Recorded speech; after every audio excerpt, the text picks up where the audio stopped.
И не меняет, потому что говорит, что это дорого, но не так уж громко он гудит, да, то есть и так далее. Вот последствия гудения. Здесь клапан гудел, заказчик заранее приобрел клапан, потом он гудеть перестал. Но в итоге что происходит? Когда котел загорается, сейчас пилотная горелка горит, сейчас, когда откроется основной клапан, вот он пошел, и что происходит? Происходит вот тот. Из-за вибрации клапана, в данный момент хоть он и не гудит, но из-за вибрации клапана вот здесь вот уплотнение вышло из строя. Поэтому сейчас можно, конечно, подобрать, попытаться катушку.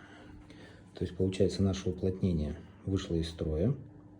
Вот, и следовательно замена самой катушки, она ничего не даст, она не приведет ни к чему, потому что при прорывании вот этой мембраны газ через индикаторное отверстие вот это начинает поступать наружу, который можно уже обнаружить либо с помощью газоанализатора, либо вот таким способом поджигания отвертки.